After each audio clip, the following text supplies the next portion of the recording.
신바람 사연 아파트, 오늘의 사연 시작하겠습니다. 이혼한 전 남편과는 지인의 소개로 처음 만났어요.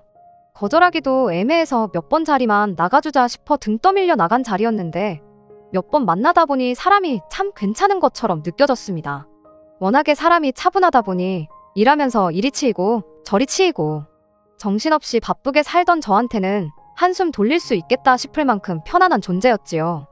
그렇게 결국 남편과 연애를 시작하게 되었죠. 그렇게 연애 기간이 길어지니 문득 이런 생각이 다 들더라고요. 이 사람이라면 같이 평생을 살아도 괜찮을 것 같다고요. 사소한 일로 사람 스트레스 받게 만드는 일도 없었고 그런 순탄한 시간이 쌓이다 보니 결혼이라는 말이 두 사람 사이에서 자연스럽게 오가게 되었습니다. 결국 그렇게 저희는 부부의 연을 맺었고요. 남편의 장점이라면 차분한 성격과 모난데 하나 없는 무던한 사람이라는 점이었어요. 하지만 결혼하고 나서 보니까 장점이라고 생각했던 남편의 무던함이 이토록 무던할 줄은 몰랐어요. 남편의 좋은 점이라고 생각했던 부분들이 결혼하고 나서는 단점처럼 다가오더라고요. 연애하는 동안에는 남편이 이직을 염두에 두고 있었고 어느 정도 포부와 야망이 있는 사람처럼 보였었어요. 저를 위해서 더 좋은 직장을 갖고 싶다느니 이왕 회사 생활 시작한 거 부장이 아니라 임원까지 도전해보고 싶다느니 그런 식으로 자주 말을 했었거든요. 그런데 결혼하고 나니까 무슨 인생의 큰 과업을 달성한 것 마냥 사람이 소극적으로 변하고 현실에 안주하려고 하더라고요.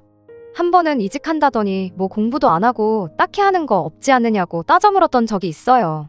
남편은 이 나이에 이직은 무슨 이직이냐고. 지금 다니는 회사가 일도 손에 어느 정도 익었고 이 정도 벌면 남들하고 비교했을 때 충분히 괜찮게 버는 거 아니냐고. 위험하게 굳이 새로운 도전을 할 필요가 있냐는 식으로 말을 하더라고요. 자기가 몸담고 있는 업계가 바닥이 좁은데 괜히 이직하려다가 윗사람들이 눈치라도 채면 괜히 미운 털 박혀서 앞으로 승진길도 막히고 인생이 더 힘들어질 거라는 겁니다. 이제 결혼해서 가정도 꾸린 만큼 떨어지는 낙엽도 조심해야 하는 거 아니겠냐면서 오히려 안정적인 수입원을 가진 지금이 가장 좋은 거라고 오히려 저보고 욕심을 버리라는 식으로 말을 하더군요. 맞벌이를 하고 있었고 재벌이도 좋은 편이라 남편 말 맞다나 먹고 사는데 지장이 있는 건 아니었어요. 그래도 결혼 전에 꺼낸 말이 있으니 할 때는 하는 사람이라 끝까지 믿어보기로 했고 이직은 아니더라도 회사 생활 열심히 하면서 어디 높은 자리까지 올라가려고는 하지 않겠나 하는 생각이었죠. 적어도 지금이야 말은 저렇게 해도 나중에 아이가 태어나서 아빠 노릇을 해야 할 때가 오면 또 거기서 다른 모습을 보여주지는 않겠나 하는 기대도 있었습니다. 내 배우자이기 때문에 믿은 건데 알고 보니 그건 착각이었어요. 사실 남편뿐만 아니라 시댁 식구 모두가 결혼 전과 결혼 후가 다른 두 얼굴을 가진 사람들이었다는 걸 알게 되었거든요. 신혼집을 구할 때부터 시어머니와 마찰이 있었어요. 시어머니는 형편도 안 되는 저희한테 신혼집은 무조건 상급지 신축으로 들어가야 한다고 했었습니다. 남들 보는 눈도 있고 일단 좋은 집에서 한번 살아봐야 그게 동기부여가 돼서 결혼하고 나서도 좋은 집에 들어가기 위해 더 노력을 하지 않겠냐는 말도 안 되는 이유였지요. 당연한 소리겠지만 저는 전세가 되었던 자가가 되었든 일단 형편 맞는 대로 맞춰 들어가야 한다는 게 저의 입장이었습니다. 아무리 맞벌이를 한다고 할지라도 월급 벌는 사람들 벌이가 한계가 있잖아요. 그런데도 시어머니는 월세를 살더라도 한 번은 좋은 집에 살아봐야 한다며 당신들이 아직도 지방에서 벗어나지 못하고 이렇게 살고 있는 이유가 그 때문이라며 끝까지 고집을 부리셨지요. 나중에 가서는 월세 내는 게 부담이면 니들 돈으로 일단 보증금만 하라고 월세는 당신이 내주겠다고까지 하셨죠. 남편은 엄마가 저렇게까지 하는데 고집 피울 거 있냐며 일단 2년만이라도 좋은 집에 한번 살아보자고 월세도 내주신다는데 손해볼 게 뭐가 있냐고. 보증금이 어디 도망가는 것도 아니고 그렇게 살면서 돈 모아가지고 2년 뒤에 대출 없이 자가로 괜찮은 집 들어가면 되는 거 아니냐 하며 저를 설득해왔고요. 저도 생각해보니 남편 말이 맞다 싶어서 결국 그렇게 하기로 했죠. 월세까지 내주신다는데 남편 말대로 손해볼 거 하나 없다 생각했고 그렇게 결국 월세 200 주고 강남에 월세를 구했어요. 월세를 200 정도 내면 무슨 호화저택에서 살게 될 줄 알았는데 막상 저희 가진 돈에 맞춰 구하고 나니 그냥 집값만 비싸다 뿐이지. 솔직히 뭐가 좋은지는 모르겠다는 느낌이었습니다.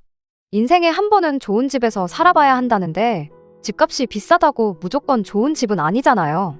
위치 조금만 포기하면 정말 호화로운 신축에 들어갈 수 있을 것 같았는데 그런데도 끝까지 강남을 고집하는 게 이해가 가지 않았죠. 뭐 돈 내준다는 사람이 강남에 구하라는데 별 수 있었겠나요? 결국 시어머니 같지만 집에 신혼살림을 차리게 되었죠. 그때는 시어머니와의 갈등을 너무 쉽게 생각했어요. 원래 결혼 준비하면서 이런저런 사소한 문제로 마찰이 많을 것이다 하고 워낙에 이야기를 많이 들었다 보니 이 또한 그것 중 하나라 생각했지요. 결국 시어머니가 원하는 대로 했고 시댁 또한 차로 2시간은 더 가야 하는 거리에 있었다 보니 사실 그렇게 딱히 심각하게 생각하지는 않았습니다. 그런데 달에 200이나 하는 거액을 내준다고 한 게 시댁 형편이 넉넉해서가 아니라 여력이 없는 상황에 이래저래 쥐어짜내서 해준 거라는 사실을 결혼하고 반년이 지난 시점이 돼서 알게 되었습니다. 신혼 때야 다들 그렇겠지만 처음엔 이래저래 마냥 좋기만 했었어요. 그런데 결혼하고 반년이 지나 시어머니가 청천벽력 같은 소식을 전해왔지요. 해주기로 했던 월세를 더는 못 해주겠다고 나온 거예요. 니들 월세 내주다가 집 기둥까지 뽑아야 할 판이라면서 말입니다. 당연히 어이가 없었죠. 당장 살 생각도 없는 강남에 전세도 아니고 월세로 집을 구한 이유는 전부 시어머니가 고집을 꺾지 않았기 때문이었으니까요. 그런데 상황이 이런 걸 어쩌겠냐며 그래도 언제 니들이 이런데 살아보겠냐고 그걸로 만족하라는 말도 안 되는 억지를 부리시며 얼렁뚱땅 상황을 모면하려는 듯 보였습니다. 그래도 다행인 건 집주인분이 이야기가 잘 통하는 분이어서 계약 기간이 1년 반이나 남아있는 상황이었지만 일단 새로 들어올 세입자가 구해진다면 바로 보증금을 돌려받기로 이야기를 마무리 지을 수 있었어요. 그날로부터 1년이 더 지나서도 세입자가 안 구해지면 그때는 그냥 방을 빼주겠다고 저희 상황을 봐주셨죠. 천만다행이긴 했지만 그래도 1년을 꽉 채워 살아야 한다면 그 돈이 보통 돈이 아닌지라 그 돈을 생각하면 정말 스트레스가 이만저만이 아니었습니다. 그런데 더 문제는 일이 그렇게 되고 난 이후에 발생했어요. 시댁에서 유일하게 결혼 전과 결혼 후가 한결같은 사람이 있었는데 그게 바로 신우였습니다. 결혼 전에는 그냥 마냥 긍정적이고 밝은 사람이라고 생각했어요. 아닌 게 아니라 대학교 다니다 남자친구 잘못 만나 아이가 생겨 졸지에 다니던 대학교 졸업도 못하고 그대로 아이를 키우며 살고 있었거든요. 심지어 아이가 태어났는데 결혼을 한 것도 아니었어요. 애 아빠라는 사람은 결혼은 안 해도 양육비는 주겠다 했다는데 애 태어나기가 무섭게 해외로 도피해서 그 뒤로 연락두절이고 양육비는 10원짜리 한 장도 받아본 적 없었답니다. 학교도 마치지 못한 상황에 아이까지 있어서 제대로 된 직장도 구하기 힘들었고 결국엔 시댁에 들어가 시어머니의 지원을 받으며 살고 있는 상황이었어요. 그런데도 항상 만날 때마다 활짝 웃으며 저를 대해주는 모습에 세상을 긍정적으로 사는 모습은 정말 본받을 만하다 싶을 만큼 밝은 사람이었죠. 그리고 그 밝은 모습은 결혼 후에도 변하지 않았는데 문제는 그냥 밝고 긍정적인 게 도를 지나쳤다 싶을 정도였다는 점이었습니다. 힘든 세상 밝게 버티는 건 좋지만 다른 사람들도 자기처럼 매사가 좋은 게 좋은 거라고 생각하는 것처럼 보였죠. 저희가 결혼하고 얼마 지나지 않아서부터 주말이면 신우가 시어머니하고 저희 집에 자주 찾아왔어요. 시댁에서부터 거리가 2시간 가까이 되는데 그 거리를 마다하지 않고 찾아왔지요. 두 모녀가 오붓하게 서울나들이 온 거라고 애는 아버님한테 맡기고 왔다면서요. 처음에는 저도 두 사람을 반겨줬지요. 그리고 여기 모시고 다니고 저기 모시고 다니고 그랬어요. 그런데 그렇게 또 다음 주에도 찾아오고 그 다음 주에도 어김없이 찾아오고 그런 식으로 주말이면 주말마다 저희 집에 찾아오니 그 상황을 마냥 반겨만 줄 수는 없었죠. 저희가 주말이라고 딱히 뭘 하는 건 아니었지만 그래도 집에서 쉬고 싶은데 그렇게 두 사람이 찾아오면 쉬는 느낌도 안 들고 그랬거든요. 그렇게 한 달을 꼬박 빠지지 않고 주말마다 찾아왔는데 한 번은 또 그렇게 연락도 없이 찾아온 두 사람을 보고 제가 표정 관리를 좀 못했었나 봐요. 신우야 매사가 행복한 사람이다 보니 그런 저의 표정 변화를 눈치채지 못한 것처럼 보였는데 시어머니는 아니었습니다. 대번에 제 표정이 안 좋은 걸 보더니 내가 월세를 다 내주는데 따지고 보면 이 집이 내 집도 되는 거 아니겠냐 하시며 집주인이 자식 데리고 집에 오는 게 뭐가 문제냐 하는 식으로 당당하게 한마디 하더군요. 다 볼 일이 있어서 오는 거지 딱히 니들 보러 오는 거 아니니까 우리들 찾아오는 거 신경 쓰지 말고 니들 할 일 있으면 알아서 하라고. 우리들하고 같이 뭐 안 해도 되고 니들끼리 집에서 놀던 나가서 놀던 상관 안 하겠다며 그것도 배려랍시고 신경 써주는 척을 하면서요. 그 말을 들으니 이러려고 월세를 내주기로 한 건가 싶기도 하고, 한편으로는 시어머니 말 맞다나 돈 내주는 사람이 그러겠다는데 뭐 어쩌겠냐 싶어서 참기로 했었죠. 사실 딱히 어려울 일은 없었거든요. 보통 그렇게 찾아오면 토요일 점심때쯤 왔다 보니 집에서 쉬고 싶을 때 못 쉬는 게 불편하긴 했지만 항상 일요일 점심때쯤 해서 다시 집으로 내려갔고 쉬는 거야 그때부터 쉬어도 충분했거든요. 오히려 집에만 있는 것보다 시어머니 핑계로 밖에 나가서 남편하고 재밌게 시간 보내고 오는 것도 나쁘지 않다 싶을 정도였어요.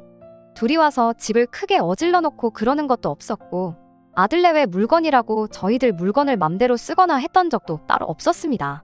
그렇게 남편과 나갔다 들어오면 항상 두 사람은 저희보다 먼저 집에 돌아와 있었어요. 그걸 보니 집에서 딱히 뭘 하는 것 같지도 않고 밖에도 싸돌아다니지 않는 것 같은데 굳이 둘이서 TV를 보겠다고 버스표까지 끊어가며 2시간 거리를 주말마다 오는 게 도무지 이해가 가지는 않았습니다. 강남 공기라고 뭐 다른 데랑 비교했을 때 더 좋은 것도 아닌데 그냥 상급지 신축 아파트 안에서 쉬기만 해도 좋은 건가? 그런 생각만 하고 말았어요. 그렇게 언젠가부터는 신우랑 시모가 둘이서 찾아오고 저러는 게 그냥 기본값이 되고 익숙해져서 불편한 느낌은 들지도 않았어요. 하지만 시어머니가 더 이상 저희 월세를 못 내주겠다고 선언한 이유는 상황이 조금 달랐죠. 향후 1년간 써보지도 못하고 나가게 될 2천이 넘는 월세를 생각하면 솔직히 시어머니고 신우고 이젠 더 이상 그 누구도 저희 집에 찾아오지 않았으면 했습니다. 가족끼리 너무한다 싶으실 분들도 계시겠지만 그 상황이 오면 누구라도 똑같이 저 같은 생각이 들었을 거예요. 아무튼 이렇게 한 주도 빠짐없이 찾아오면 그건 방문하는 게 아니라 이사 온 거나 마찬가지 아니냐고 저도 제 나름대로 눈치를 주고는 했습니다. 그럴 때면 시어머니는 내가 그래도 이 집에 내준 월세가 반년치라고 일수로 따지면 180일이니 적어도 앞으로 이 집에 180일은 당신이 오고 싶을 때 와도 아무 문제가 없는 거라는 억지를 부렸습니다. 그래도 막상 약속을 못 지킨 게 마음에 걸리기는 했는지 말은 그렇게 하고도 언젠가부터 시어머니는 저희 집에 찾아오지 않으셨어요. 하지만 신우는 달랐죠. 웃는 얼굴에 침 못 뱉는다고 세상 밝은 표정으로 엄마는 바빠서 못 오셔도 자기는 서울에 볼 일이 많아서 매주 와야 한다고 말하더라고요. 시어머니한테 눈치 줬던 것처럼 이 정도면 아예 이사를 오지 그러냐 말했다가 진짜 짐 싸들고 찾아오기라도 할까봐 그 말도 입 밖으로 나오지가 않았습니다. 아무튼 그렇게 이후로 몇 번 더 신우가 찾아왔었습니다. 신우가 찾아올 시간대쯤 보통 저희는 집 밖에 나가서 데이트를 했다 보니 실질적으로 마주칠 일이 없었어서 몰랐었는데 이젠 시어머니를 데리고 오지 않으니 자기 아이를 데리고 오기 시작한 거예요. 하루는 그렇게 남편하고 외출했다 돌아오니 시조카 혼자서 덩그러니 거실에 앉아 TV를 보고 있었어요. 저희가 점심 전에 나가서 저녁 9시가 돼서야 돌아온 건데 신우가 언제 나갔는지는 모르지만 아무리 저희가 집에 도착하기 1분 전에 나갔다 할지라도 늦은 시간에 애를 재우지도 않고 혼자 두는 건 정상이 아니지 않나 하는 생각이 들었어요. 심지어 조카한테 물어보니 엄마는 도착하자마자 나가서 아직 안 왔다고 이야기를 하는데 말인즉슨 저녁 9시가 될 때까지 8살 먹은 애 혼자만 집에 방치해놓고 돌아오질 않고 있었던 겁니다. 점심도 제대로 못 챙겨 먹은 건지 냉장고에 있는 거 대충 꺼내서 챙겨줬더니 정말 개눈 감추듯이 폭풍흡입을 하더라고요. 다른 것보다 저희가 나가 있는 동안 신우가 그냥 저희 집에서 아이랑 쉬다 가는 게 아니라 애만 남겨두고 혼자 밖에 나가 시간을 보냈을 수도 있겠다는 생각을 하니 그게 참 어이가 없었어요. 암만 8살이라도 애는 애잖아요. 애 혼자 집에 뒀다가 무슨 일이라도 생기면 그건 어떻게 책임지려고 그러는 건지 남편도 그런 신우한테 한마디 해야겠다 싶었는지 돌아오기만 해보라며 벼르고 있었죠. 신우는 밤 11시가 다 돼서야 돌아왔어요. 미안한 기색도 없이 뻔뻔하게 들어오는 신우를 붙잡고 곧바로 한마디 했죠. 애만 혼자 두고 이게 무슨 짓이냐고요. 그랬더니 신우가 제 집에서도 혼자 자주 있는다고. 얌전한 애니까 무슨 일 터질 걱정은 안 해도 된다고 딱 잘라 그렇게 말하더군요. 그래서 그래도 애를 집에 혼자 두는 건 아니지 않냐고 올라올 일이 있으면 차라리 어머님께 맡기고 혼자 오는 건 어떠냐고 물었더니 오히려 저한테 짜증을 내는 거 아니겠어요? 엄마를 이 집에 못 오게 만든 게 언닌데 왜 나한테 그러냐면서요. 내가 직접적으로 오지 말라고 했던 적이 있냐고 따졌더니 신우가 그게 아니고 돈 때문에 그런 거라면서 구구절절 설명을 하대요. 무슨 말인고 하니 어머님, 아버님이 지난 6개월간 저희 월세를 내주면서 빚까지 지게 돼서 그 돈 갚는다고 일을 다시 시작하셨다 해요. 그리하여 시조카를 봐줄 사람이 없어지게 되었으니 애를 혼자 둘 수 없어서 서울까지 데리고 온 거였죠. 그러면서 하는 말이 그래도 내가 애엄마인데 애한테 무슨 일이 생기면 한달음에 빨리 달려갈 수 있어야 하는 거 아니겠냐고 하는데 여지껏 혼자 둔 거랑 본가에 혼자 둔 거랑 뭐 다른 게 있나요? 오히려 차라리 집에다 두고 왔으면 어머님 아버님이 일을 뭐 밤새서 하시는 것도 아닐 텐데 적어도 저녁 9시까지 애가 혼자서 배 고를 일은 없지 않았나 싶었습니다. 어이가 없어서 제가 되물었죠. 그 말에 모순이 있는 거 모르겠냐고요. 방금 전까진 애 혼자 둬도 아무 문제 없다고 해놓고 이제 와서 무슨 일이 생길지도 모르니까 가까이 있어야 한다는 건 무슨 소리냐 따졌습니다. 그랬더니 신우는 자기도 자기가 말도 안 되는 논리를 펼쳤다는 걸 깨달았는지 알겠다고 하면서 대충 제 말을 자르고는 다음부터는 조심하겠다 한마디 하고 그러고 그냥 방으로 들어가 버렸습니다. 이때부터는 더 이상 신우도 우리 집에 못 오게 해야겠다는 생각밖에 들지 않았어요. 신우가 들어오면 한마디 해야겠다던 남편은 신우한테 말 한마디 하지도 않고 동생이 조심하겠다는데 못 오게 할 필요까진 없지 않냐며 오히려 저를 뜯어말리기 시작했죠. 그런데 문제는 바로 그 다음 주에 일어났어요.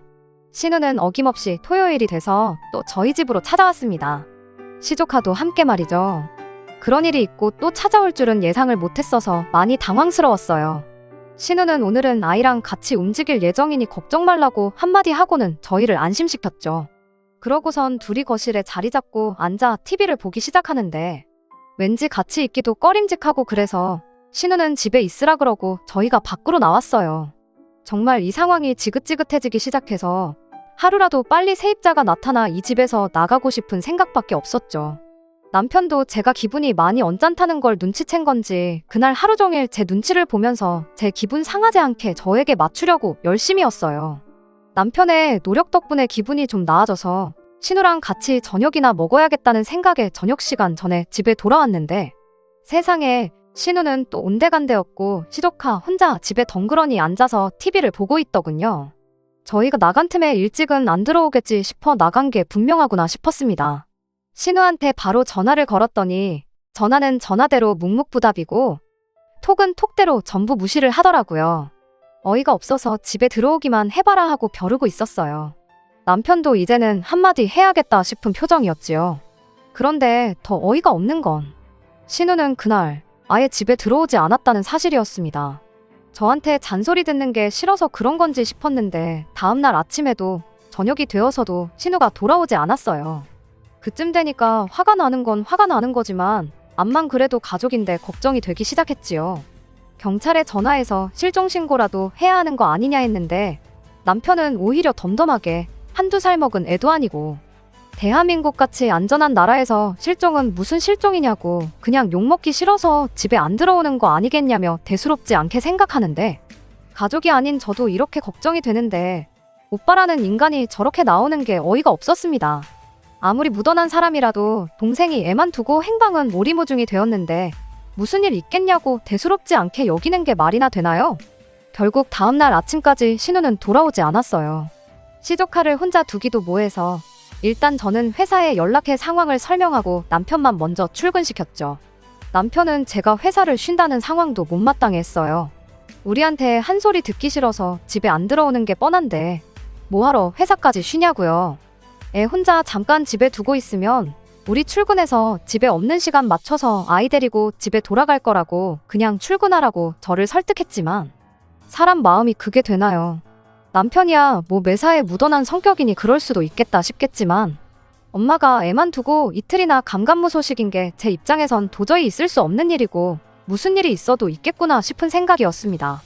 그리고 남편이 출근하자마자 저는 경찰서로 가서 신우이를 실종신고하려고 마음을 먹었어요.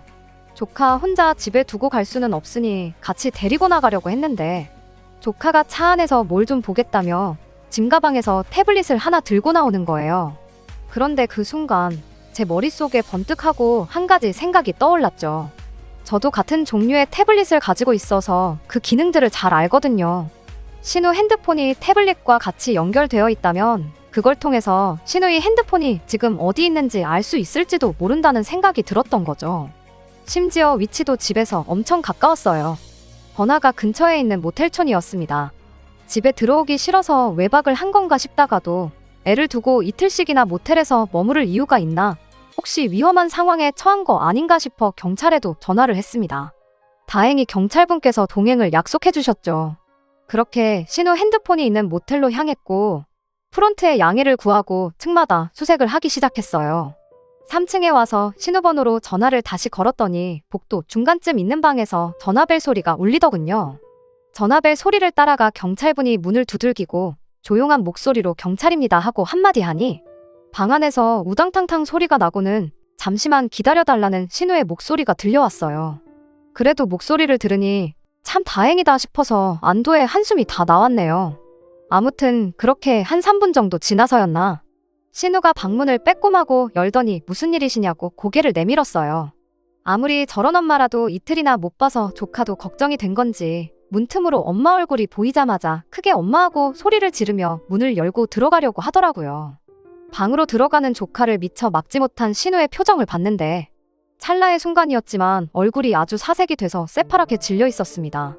그리고 그게 무슨 상황인지 이내 금방 알게 되었어요.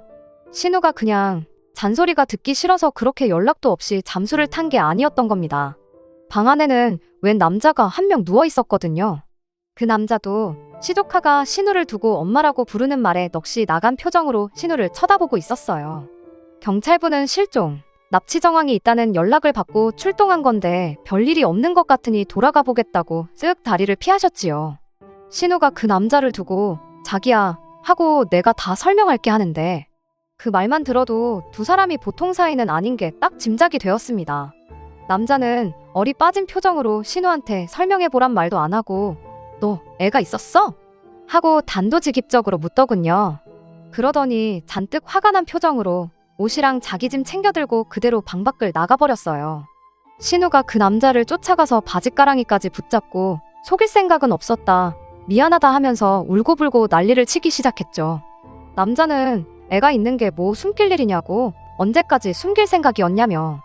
자기는 진심이었는데 너는 시작부터 나한테 거짓말을 했다니 어쩌니 하는 걸로 봐서는 남자는 신우한테 애가 있었다 해도 같이 미래까지 그릴 수 있었을 만큼 진심이었었나 봐요.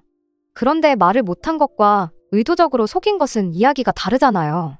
아무리 그래도 자기를 속인 걸 용서할 수가 없었나 봅니다. 아니면 뭐 자기는 사람 좋은 척 하면서 신우한테 잘못을 전부 떠넘기고 헤어질 속셈이었는지 제가 알 방법은 없지만요. 아무튼 뭐 두 사람한테는 그 이별이 애틋하고 슬픈, 어쩔 수 없이 헤어져야만 하는 로맨스 영화의 한 장면일지도 모르겠지만 제가 볼 때는 그냥 한 편의 막장 드라마에 불과했습니다. 솔직히 경찰분도 처음에는 먼저 들어가 보겠다고 말해놓곤 복도에서 펼쳐진 그 상황을 끝까지 구경하시고 가셨던 걸로 봐서 재미 하나만큼은 있었던 것 같아요. 아무튼 문제는 잘못은 지가 해놓고 그 남자랑 헤어진 게 저 때문이라며 신우가 아주 발광을 하기 시작했다는 겁니다. 평소에 밝고 웃음기 많았던 모습은 온데간데 없이 찾아볼 수도 없었어요. 자기가 저 남자한테 공을 얼마나 들였는데 언니 때문에 다 망했다며 어떻게 책임질 거냐는 겁니다. 어이가 없어서 지 자식 남의 집에 말도 없이 맡겨놓고 나가있던 게 뭘 잘했다고 큰소리냐 한마디 했죠. 조카한테도 엄마 그런 꼴 보여주는 게 좋을 것 같지는 않아서 집에 차 타고 편하게 가고 싶으면 지금 따라오고 아니면 집에 혼자 알아서 오라고 했어요.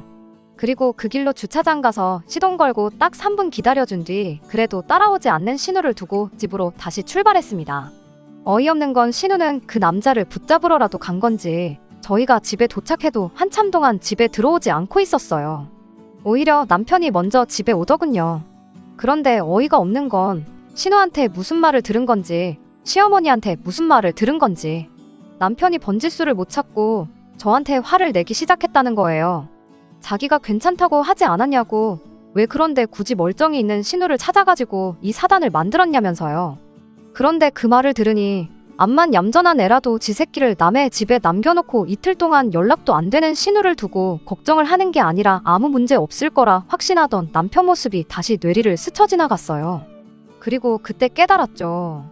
아, 이 자식이 묻어내서 그런 게 아니라 상황이 어찌 돌아가고 있는지 이미 알고 있었구나 하는 사실을요. 그래서 남편 말에 대답 안 하고 딱 한마디 물어봤어요. 당신 지금 상황이 이런 거 다 알고 있었지? 하고요. 그랬더니 남편이 그대로 얼어붙어서 아무 말도 못하는 거예요. 그것만 봐도 딱 감이 오더라고요. 그동안 신우랑 시어머니랑 우리 집에 올라왔던 게 그냥 강남 신축집에서 TV나 좀 보겠다고 2시간 거리를 주말마다 오며 가며 했던 게 아니고 다른 이유가 있었다는 걸요. 그런데 그 다른 이유가 그냥 신우 남자 하나 해주려고 그랬던 게 아니고 또 다른 이유가 있었던 걸 알게 되었습니다. 그리고 중간에서 정신 못 차리고 가족만 싸고 도는 남편과 이혼을 결심하게 되었죠. 그렇게 한참 남편하고 투닥거리를 하고 있었는데 잠시 지나서 신우랑 시어머니가 같이 집에 들어오더라고요. 마치 지들 집인 것 마냥 자연스럽게 들어오는데 아주 어이가 없어서 어떻게 반응도 못하겠더군요. 그런데 그렇게 신우 뒤를 따라서 아침에 봤던 그 남자가 같이 집에 들어오는 겁니다. 얼마나 호구인지 그 와중에 신우랑 어찌저찌 잘해보기로 최종 결정을 내린 듯 싶었어요. 시조카를 보더니 이제 내가 네 아빠가 되어주겠다느니 어쩌겠다느니 아주 심파를 찍고 난리도 아니었습니다. 제 앞에서 왜 그랬냐며 개거품을 물던 남편도 어떻게 상황이 좋게 정리된 걸 눈치챘는지 정말 잘 되었다며 자기들끼리 부둥켜 안고 형님이니 매제니 장모님이니 하면서 자기들끼리 아주 신이 나 있더라고요. 하지만 암만 좋은 게 좋은 거라 할지라도 저는 말도 없이 잠적한 신우의 일도 그렇고 그 과정에서 신우 앞길을 막았다느니 어쩌니 했던 남편의 대응도 그렇고 또 이렇게 말도 없이 우르르 우리 집에 당연한 것 마냥 문 닫고 들어오는 저 시자들도 그렇고 좋을 게 하나도 없었죠. 그래서 기쁜 와중에 찬물 끼얹는 것 같아 미안한데 나는 주말 내내 스트레스 때문에 두통도 있고 이래저래 쉬고 싶으니 기뻐하려걸랑 우리 집에서 이만 나가주고 밖에 나가서 마저 행복해하라고 그렇게 한마디 했습니다. 그런데 그 말을 끝내기가 무섭게 그 신우한테 물린 호구 남자가 우리 집이라니요? 하고 저한테 묻더라고요. 그와 동시에 신우랑 시어머니 표정이 굳어가는 게 느껴졌고요. 그래서 제가 대답했죠. 엄밀히 따지면 집주인은 따로 있긴 하지만 또 뭐 어머님이 월세 6개월치 내줬다고 해도 지금은 우리가 내고 있고 보증금 또한 우리 돈으로 들어가 있는 거니 우리 집 아니겠냐고 그렇게 대답했어요. 그랬더니 시어머니가 뛰쳐달려와서는 제 입을 손으로 틀어막고는 그 남자한테 일단 집을 비워둘 수 없으니까 얘들 보고 들어와서 살라고 한 거라고 설명을 하면서 쩔쩔 매는 거예요. 신우며 시어머니가 그렇게 허둥대는 꼴을 보니 그때 딱 이게 어떻게 돌아가고 있는 판인지 대번에 눈치를 챌 수 있었습니다. 신우가 그 남자를 만나면서 조카의 존재를 속인 건 이미 알고 있는 상황이니 그건 둘째 치더라도 보아하니 이 집을 마치 당신 집인 것 마냥 이야기를 했던 거구나 싶었어요. 강남 상급지의 평수는 작을지라도 신축 아파트를 가지고 있으면 경제적으로 바탕이 된다는 걸 어느 정도 어필할 수 있었던 거잖아요. 그렇게 저희를 밖으로 내보내고 그 사이에 그 남자를 집으로 불러 집주인 행세를 했구나 싶었어요. 그 남자가 씨다른 아이의 아빠가 되어주기로 결심까지 한 건 제 생각이긴 하지만 아마 강남 상급지의 자가로 아파트를 가지고 있다는 그 경제력이 가장 큰 영향을 끼치지 않았을까 싶었고요. 그런데 이건 뭐 갑자기 있는 줄도 모르는 애가 생긴 것도 어찌저찌 예비처가 경제력을 보고 그냥 넘어갔는데 보증금이니 월세니 내 집이 아니니 그런 이야기가 나오니 그 남자 입장에서는 확실히 짚고 넘어가야겠구나 싶었던 게 아닐까 해요. 뭐 인터넷에 조금만 검색해봐도 이 집이 자가인지 아닌지 알 방법이 수두룩했는데 하기야 그 정도 지능이 있었으면 신우한테 쏘가서 결혼이니 그런 이야기도 하지 않았겠나 싶네요. 아무튼 그렇게 집 또한 시어머니 집이 아니라 월세고 심지어 보증금 또한 시부모이나 신우의 지분이 하나도 없다는 사실을 전부 깨달은 남자는 뒤도 안 돌아보고 2번 다시 연락하지 말라고 사기로 고소를 안 하는 것만 해도 고마워하라고 그렇게 한마디 하고 집을 나가버렸어요. 방금까지는 엄마니 아빠니 가족이니 서로 부둥켜 안아서는 심파를 찍고 있더니 특히 신우랑 시어머니는 많이 아쉬웠는지 그 남자가 나간 현관문만 바라보고 망연자실한 표정으로 앉아있대요. 당연한 수순이겠지만 그 이후 화살은 저한테 돌아왔습니다. 신우 인생을 제가 망쳤다면서요. 그래서 제가 한마디 해줬어요. 뭐 나한테 미리 귀뜸이라도 해줬느냐고요. 말은 지들끼리 맞춰놓고 아무것도 모르는 나한테 쿵짝을 맞춰주길 바라는 게 말이나 되냐고. 그리고 그 남자 말 못 들어봤냐고도 따졌죠. 사기로 고소 안 하는 것만으로도 고마워하라는 그 말이요. 그대로 결혼시켰다간 아마 사기죄로 어머님이나 신우 둘 중에 한 명은 콩밥을 먹을 수도 있었던 건데 오히려 다행인 거 아니냐고 그렇게 한마디 했더니 남편이 일단 혼인신고 올려놓으면 낙장불입인 거 모르냐고 그렇게 동생이 새 출발하는 게 싫었던 거냐면서 저를 무슨 신우 인생을 망쳐놓으려고 작정한 사람을 만드는 거예요. 어이가 없어서 한마디 했죠. 신우 인생을 왜 내가 망친 거냐고. 애초에 내가 당신하고 결혼하기 전부터, 아니 당신을 처음 만나기 전부터 신우 인생이 망가져 있었는데 왜 그걸 나한테 탓을 하느냐고. 도망간 저 남자가 얼마나 대단한 사람인지는 모르겠는데 멀쩡한 사람 인생도 똑같이 망쳐놓으려고 하지 않았냐 따져물었습니다. 그리고 그때 이게 뭐하는 짓인가, 이렇게 다투고 화해한들 이게 다 무슨 소용이 있겠는가 하는 생각이 들고, 남편 말 맞다나 혼인신고만 해놓으면 낙장불입이라는 그 말이 너무 와닿더라고요. 나는 내 결혼할 사람을, 그 사람의 가족들을 이리도 모르고 결혼해서 이 고통을 받고 있는 게 참 말도 안 된다는 생각과 하루라도 빨리 이 결혼을 무를 수 있으면 당장에라도 끝내는 게 맞겠다는 확신이 들었습니다. 이직하겠다는 약속을 저버린 시점부터 이미 결혼 전에 했던 말과 후에 했던 말이 다른 사람인데 그것도 모자라 자기 가족들과 짜고 개수작 부리던 사람 어디를 뭘 믿고 결혼 생활을 이어갈 필요가 있었겠나요. 그렇게 그 자리에서 이혼 선언을 해버리고 말았죠. 이런 사상부터 썩어 문드러진 사람들하고 한 식구 하고 싶은 생각도 없고, 하나뿐이 없는 딸, 소중한 여동생 인생 망친 며느리이자 배우자로 이 집에서 살고 싶은 생각도 없으니 이혼하자고요. 그랬더니 시어머니가 이혼할 거면 하라고, 근데 그럼 자기가 여지껏 내준 이 집 월세는 돌려놓고 가라고 하는 거 아니겠어요? 그래서 말은 똑바로 하라고. 내가 언제 이런 집 구해달라고나 했냐. 오히려 어머님이 돈 못 준다고 손 떼고 몇 달 동안 내 주머니에서 나가야 했던 월세를 돌려받아야겠다고 완강하게 나왔어요. 이혼 소송은 제 생각보다 더 빠르게 정리되었습니다. 보증금 묶여있는 건 언제 어떻게 돌려받나 싶었는데 하늘이 도운 건지 마침 세입자가 들어오기로 되면서 이혼 시작한 지 얼마 되지 않아 보증금을 돌려받을 수 있었어요. 얼마 전에 일이 있어서 이른 저녁에 강남 번화가에 다녀올 일이 있었는데 뒷모습밖에 못 봐서 제 착각일 수도 있지만 신우하고 똑같이 생긴 사람을 봤어요. 아직도 저렇게 남자를 찾으러 다니는 걸로 봐선 이혼 후에도 똑같이 강남 근처에 월세 하나 구해서 자가인 척 속이고 잠수탄 애아빠 대신 아빠 노릇 해줄 수 있는 남자를 찾으러 다니는 게 아닌가 싶은데, 뭐 진짜 그렇다면 아직 정신 못 차렸구나, 쓴맛을 덜 봤구나 싶은 생각밖에 없네요. 시조카 생각하면 잘 지내고 있는지 궁금할 때는 있어요. 그래도 며칠 돌봐줬다고 정이 붙은 건지 애는 잘못이 하나도 없잖아요. 적어도 아이가 나중에 커서 우리 엄마는 참 대단한 사람이야 하고 생각할 수 있게 신우가 하루빨리 정신 차리고 대신 아빠 노릇 해줄 사람이 아니라 아빠 역할까지 해내는 엄마가 돼주었으면 하는 바람도 있어요. 제가 신경 쓸 문제는 아니긴 하지만 말이에요. 제 인생에 2번 다시 그 집 식구들하고 엮이는 일은 없을 거니까 말입니다. 끝까지 들어주셔서 감사합니다. 오늘의 사연은 여기까지입니다. 구독과 좋아요, 알람 설정 부탁드리고 더 좋은 사연으로 다시 찾아뵙겠습니다. 감사합니다.